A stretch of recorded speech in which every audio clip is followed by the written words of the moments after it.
Hi, my name is Wyatt Azevedo, and I am going to be presenting a presentation based on a scenario provided by Western Governors University for Value-Based Leadership D253. Thank you. My name is Wyatt Azevedo. My favorite color is red. My favorite fruit is dragon fruit. I've been working customer service for 6 years, and I'm super excited to be elected as the new customer service manager for Collary Marketing Incorporated. Fun story about me, my first ever job was a telecommunicator for a satellite company. We had put satellites on the top of your house that you can connect to the internet. I was the Wi-Fi guy, very cool. And I had a customer call me asking for his model number because he wanted to get it replaced. So I asked for his model number, and he went around the house and he was thinking to himself, he's like, all right, and he gets a ladder and he climbs up to the roof. He almost falls off it according to his side of the story. And he looks all around the satellite dish. He's like, I can't seem to find it. Well, he had the model number is on the box, and when I had said that, he thought it meant like the actual satellite box that you would station your satellite on. So he's looking around the base of the satellite to find this model number when it was actually on the box. Super excited about that. He was not happy with me at all. I thought it was hilarious. Having said that, we're going to talk about a couple of different things today, such as my vision statement. We're talking about emotional intelligence and awareness, as well as some other things that are going to affect the department moving forward and where I see our department going in the future. So when it comes to our vision statement, I think it is important to treat our guests with integrity, trust, and honesty. If we remain trustworthy, honest, and integral, we can be a department that puts our best foot forward, or put the company's best foot forward with the customer. That's something both me and the Marketing Incorporated believe in. We're also going to talk about emotional intelligence. Emotional intelligence is the ability to recognize, understand, pay attention to, and manage one's own emotion and the emotions of others. Very similar to intelligence, but you would be mistaken to think you can be emotional intelligence or action intelligence. You can be both. We're also going to talk about self-awareness and accurate self-assessment. You need to be self-aware of your surroundings and what's happening with others. People who are oblivious don't typically work well, especially when it comes to the customer service industry. We do work with a lot of customers. They will not always be happy. There are things that happen that are out of our control and out of their control, but they're just looking for the fastest and easiest solution. It's our job to be aware of our personal values, beliefs, and motivations, as well as that of the customers.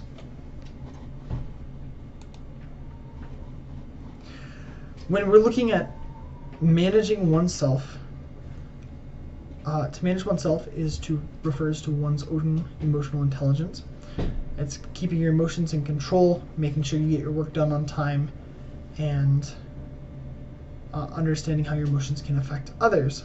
It's also acting and remaining in a stable manner during work. Somebody who gets mad all the time is not going to be in control of their emotions. They're not going to have emotional self-control or self-management. And it's important, if we want to remain professional in the workplace, that we have that. We also wish to be socially aware. So to be socially aware is to show empathy towards others. It is to understand how to best approach a situation and resolve it without jeopardizing yourself or causing a larger incident to occur. Having said that, to be socially aware, you need to understand your cognitive biases. We're going to go ahead and talk about that now. There are two types of cognitive biases that we're going to talk about today. In brief, cognitive bias is based on a lack of insufficient data resulting in failure in logic. You ever this product tastes good. I really like the British pub rolls at the deli that we have here. And these pub rolls are the best sandwich there. But if I've only ever eaten the British pub roll, then it's the only sandwich there, and thus it's the best one.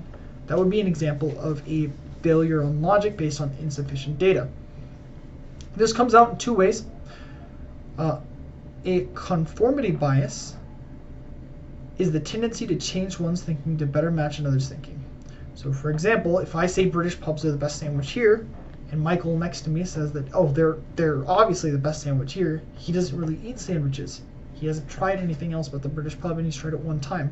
But because I think so, he agrees as well. That would be an example of conformity bias. Affinity bias, on the other hand, is a tendency to choose someone who shares more likeness to you. So for example, if I were to look at Sarah and Michael, put them right next to each other, I could say, well, I'm going to choose Michael because Michael likes the same types of sandwiches that I do.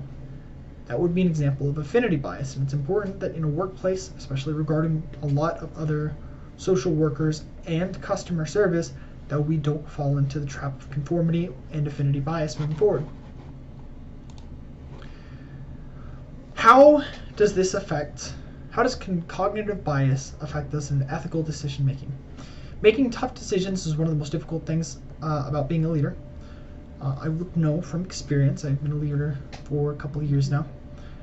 Cognitive bias negatively affects your ability to make ethical decisions and can lead to a mismanagement of a situation at best and an ethical violation at worst.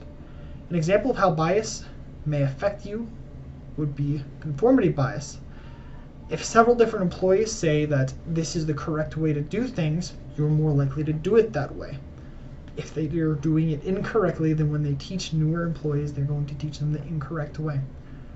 This becomes a problem because when a mistake is made, and the old bookkeeping didn't keep track of the relevant receipts and whatnot, it can result in a massive layoff or a lot of people getting in trouble. We're meant to do things correctly in the department and how they're supposed to be done. And if they fall out of track and we give in to our cognitive biases to be, oh, well, everybody else does it this way, so I'm going to do this way as well, we run into those problems moving forward. It's also important to manage our relationships and produce a culture of care. I care about all of you, and I would assume that most of you, hopefully all of you, care about me as well. In a workplace that's orientated around values, beliefs, behaviors, attitudes, and rewards, a culture of care is crucial. Being kind, considerate, and understanding of each other is going to go a long way versus if you were just to be like, all right, well, Michael didn't do his job today, so I'm going to be pissed off all day. Michael came in sick. He's not feeling great today. He'll do better tomorrow.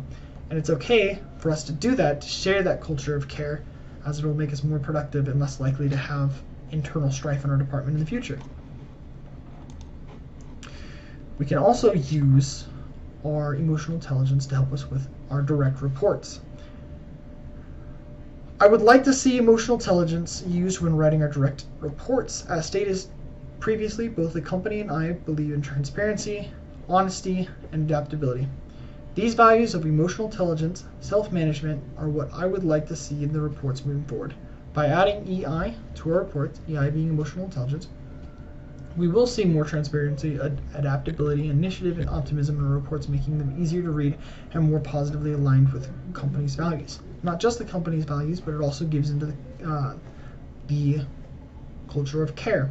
When you write a report, if you're upset while you do it, you're going to have a harder time writing it in a way that seems fair or justified, versus if you are in a good mood when you write it, you're going to write it. It's going to be more fun to read. It's going to be easier to read. It's not going to be backlashing anybody, and it's not going to cause problems for us in the future. But that's what I see for our department moving forward. I appreciate you all coming to my very first meeting. It's been a pleasure to talk to you all, and I'll see you all in a minute.